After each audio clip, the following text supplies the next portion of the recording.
ఒక్క సాగునీటి ప్రాజెక్టు పూర్తి చేశామని అడుగుతున్నా. ఒక్క తమ్ముడికి ఉద్యోగాలు ఇచ్చారని అడుగుతున్నా. ఏమో మా ఆడబిడ్డలు మీకు న్యాయం చేశారని అడుగుతున్నా. ఎవరికి న్యాయం చేయని వాడు ఇప్పుడు వచ్చి కోతలు కోసే పరిస్థితికి వచ్చాడు. ఇక్కడే మీరు చూడండి, నేను ఒకటే ఆలోచించాను ఆ రోజు. భోగాపురం ఎయిర్పోర్టు నేను పెట్టాలనుకుంటే విశాఖపట్నం ఈస్ట్ గోదావరి జిల్లాలో మధ్యలో పెట్టేవాడిని.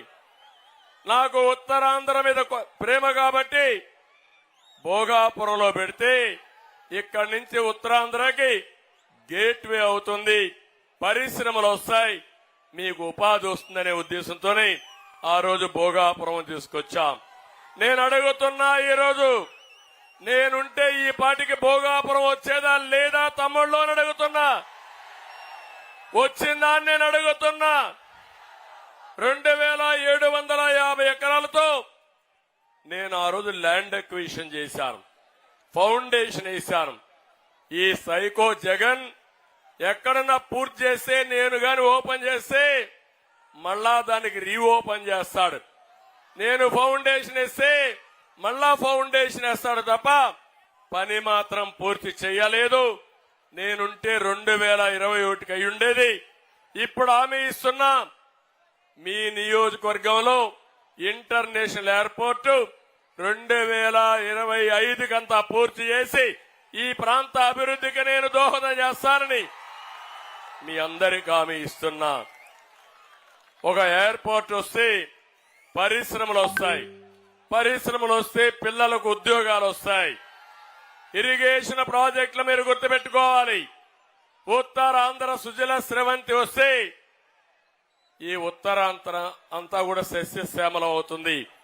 అందుకే పోలవరం పూర్తి కావాలి, ఉత్తరాంధ్ర సుజల స్రవంతి పూర్తి కావాలి, నదుల అనుసంధానం పూర్తి కావాలి. ఈ ప్రాంతం అంతా అభివృద్ధి కావాలని కలలుగన్నాం. దుర్మార్గుడు వచ్చి మొత్తం ఆ కలలన్నీ చెరిపేసే పరిస్థితికి వచ్చాడు. ఈరోజు ఒక విషయం మీరు చూడండి, ఏ ముఖ్యమంత్రి అయినా సరే అధికారం ఇస్తే ప్రజలకు మంచి చేయాలనుకుంటారు, అవునా కాదా తమ్ముళ్ళు అని అడుగుతున్నా. ఇతనికి అహంకారం, విధ్వంసం, దోపిడీకి లైసెన్స్ ఇచ్చారని ఆలోచిస్తున్నాడు. ఎంత ఎక్కిందంటే కొవ్వు, ఒళ్ళంతా కొవ్వెక్కిపోయి ఇష్టానుసారంగా ప్రవర్తించే పరిస్థితికి వచ్చాడు.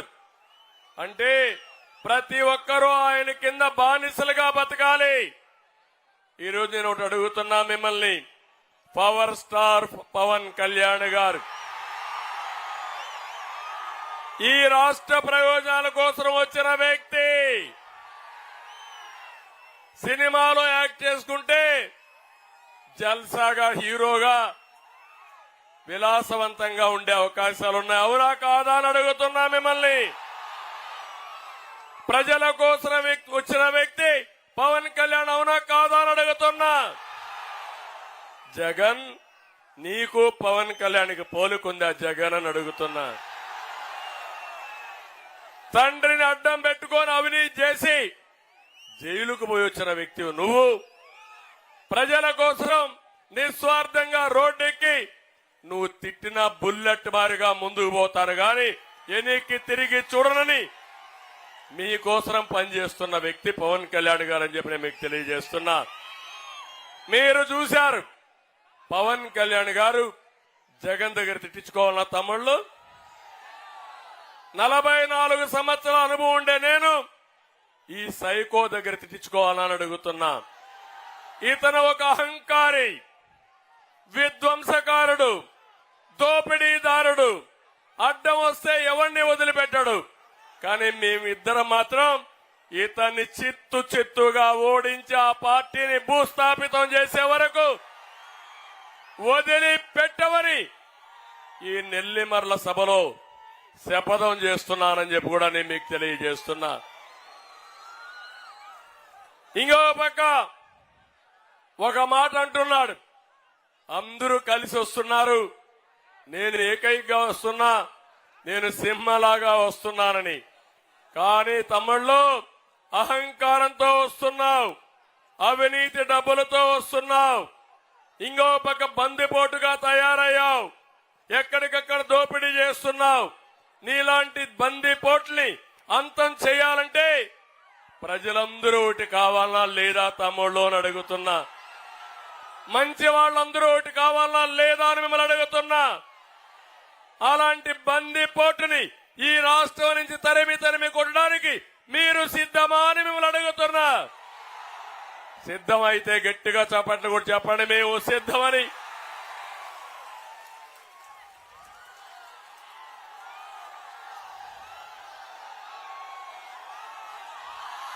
తమ్ముళ్ళు, 2014లో తండ్రి శవ రాజకీయంతో వచ్చాడు. 2019లో బాబాయిని హత్య చేసి శవ రాజకీయాలు చేశాడు. ఇప్పుడు గులకరాయి డ్రామా ఆడుతూ మళ్ళా వచ్చాడు. ఇప్పుడు మన మీటింగ్ ఉంది. గులకరాయి వేస్తే మీకు కనపడుస్తుందా లేదా తమిళ్లో? కనపడుస్తుందా లేదా? మొన్న కనపడిందా గులకరాయి? కనపడని గులకరాయితో దెబ్బ తగిలిందంట. రోజు రోజుకు ఆ దెబ్బ ఎత్తవుతాను పెరిగిపోతా ఉంది. తొలి రోజు చిన్న దెబ్బ, రెండో రోజు దెబ్బ పెరిగింది, మూడో రోజు ఇంకా పెరిగింది. 13వ తారీఖు సాయంత్రం వరకు ఈ డ్రామా కొనసాగించే డ్రామా రాయుడు ఈ సైకో జగన్ అని చెప్పి నేను మీకు తెలియజేస్తున్నా. ఇంకో పక్కన నేను ఒకటే మిమ్మల్ని అందరినీ కోరుతున్నా. ఉత్తరాంధ్ర ద్రోహి ఈ జగన్మోహన్ రెడ్డి.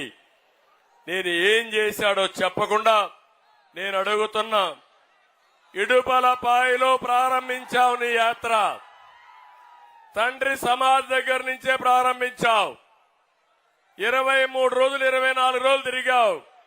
ఇంతవరకు నేను ఈ ఊరికి పరిశ్రమ తెచ్చాను, ఈ ఊరికి ఇరిగేషన్ ప్రాజెక్ట్ తెచ్చాను, నా వల్ల వీళ్ళకి లాభం జరిగింది అని ఒక్కరోజు చెప్పాడా తమ్ముళ్ళు అని మిమ్మల్ని అడుగుతున్నా. ఎప్పుడన్నా విన్నారా మీరు? ఒకవేళ ఎక్కడన్నా చూశారా మీరు? ఒక చిన్న పరిశ్రమ వచ్చిందా అని మిమ్మల్ని అడుగుతున్నా. ఒక చిన్న ఇరిగేషన్ ప్రాజెక్ట్ చేశాడా అని మిమ్మల్ని అడుగుతున్నా. ఒక్క ఊర్లో అయినా ఇండ్లు కట్టాడా అని మిమ్మల్ని అడుగుతున్నా. కట్టాడు తమ్ముళ్ళు. ఇళ్లు ఎక్కడ కట్టాడంటే కాలవల్లో, అడవుల్లో, శ్మశానాల్లో